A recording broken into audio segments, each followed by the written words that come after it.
YouTube friends, from Scorcher to I'm sitting in the yard having my coffee and wearing the hat and the jacket. Anyway, I love wearing this hat because it triggers people. They can't quite figure it out. You know, is he a fan? Is he making a joke? It's good. My nephew gave it to me. I one of my favorite hats to wear around town. Quick follow up, not a long video, just another thought.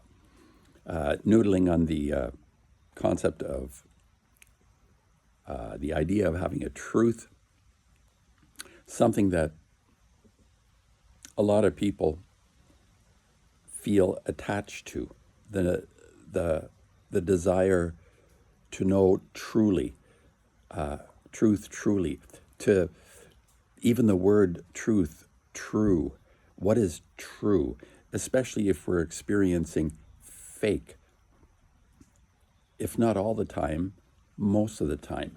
And that which is not fake is motivation and intent by a person.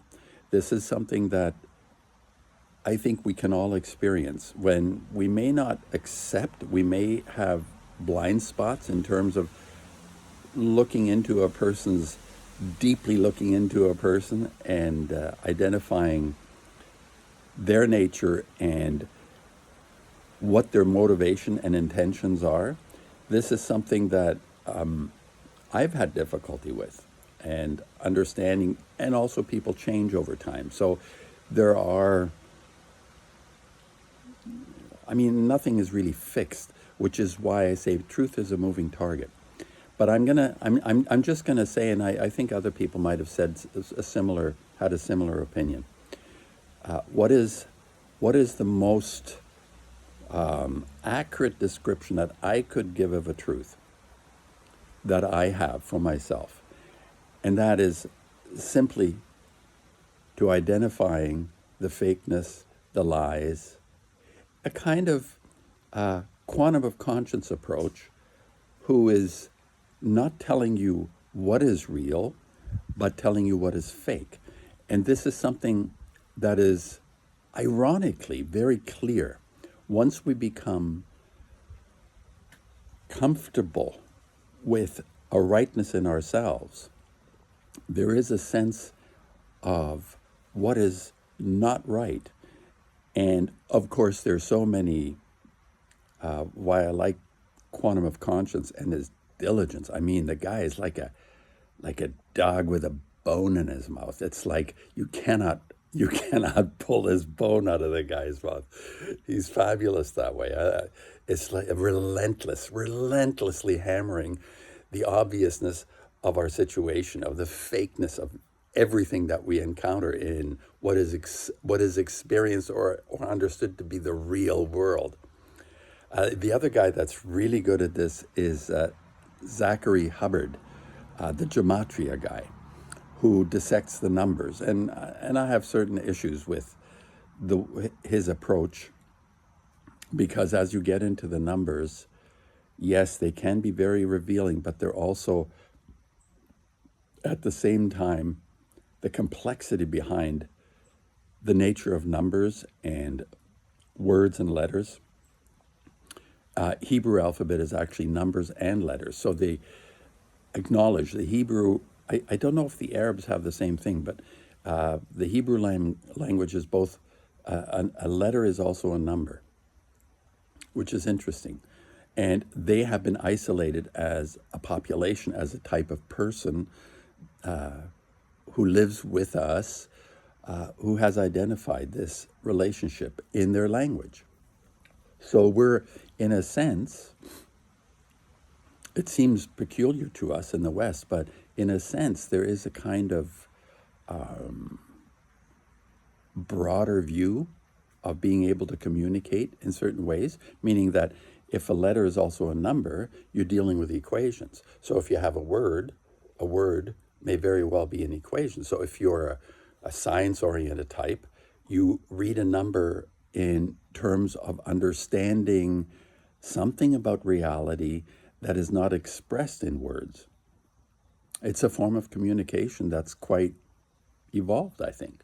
Anyway, my point today, just briefly, that if I were to proclaim a truth, is that when you've identified a lie, the falseness, the fakeness of something, it puts you on a good path. And in that sense, I consider that to be a truth. Now, I'm not proclaiming definitively some sort of specific reality. I'm just saying that when you feel in the rightness of something, you can identify what is fake around you. And the fake is, well, I'll just postulate this. Whatever we experience or understand now to be fake is in fact the structures around us that want to distract and push us in a certain direction. Why have anything, why build experience on lies? You see?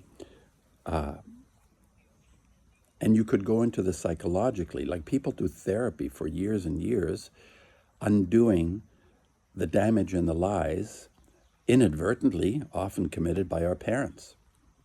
And our parents go along with things because there's no introspection. There is this continuous distraction going on, usually to do with having an existence, having a certain lifestyle, having to have enough money, and money becomes a primary tool by a system that wants to keep us in the hamster wheel.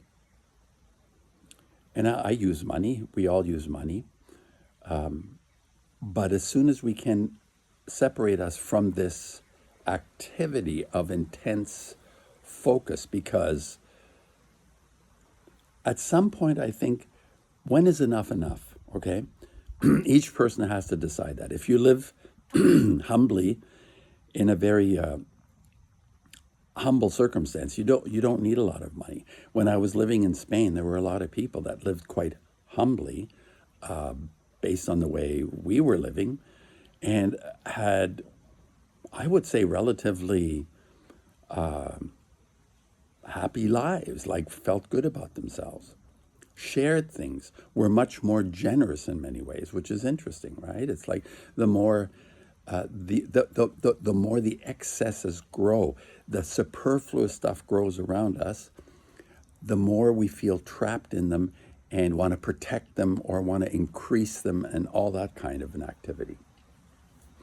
So my truth would be to identify those things which distract us from the path. That is a truth. To be able to identify the wrongness in something, the fakeness, the way our reality is structured. It is actually, when I think about it, quite magnificent how seductive. I look around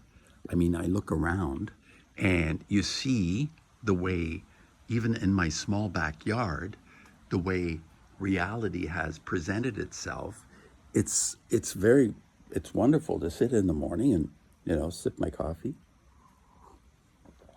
and be in an environment, also humble. It's not extravagant, but it feels good that it has presented itself, and in some ways, I'm attached to it. Yes, I've grown attached to it. I like it. But it's fleeting. We're just tenants. There will be a time when the tenancy is over.